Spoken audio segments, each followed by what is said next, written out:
So my name's Hannah Davis. I am the team lead of the HG600 area. I've been working here a year and a half. We make up the HG600 headphones. The HG600s are kind of the bread and butter of the whole factory, with kind of the most amount of headphones that go out.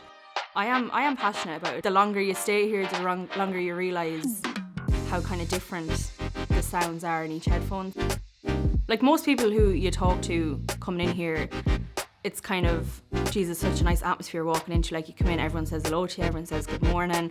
Like there's always a greet and a smile when you come in. So even whether it's about the headphone or whether it's about your own life, like, geez, I was at the doctor's yesterday and this, that and the other, there's always somebody there who will listen to you and have a laugh at you. I like the sound of chalk, someone writing with chalk on a chalkboard, because it reminds me of maths class in secondary school. And I actually loved it, like with all my best friends in that class, and the teacher, she was the only teacher in the school who had a blackboard. Yeah, I'm happy in my position now and hopefully stay here for a little while longer anyway.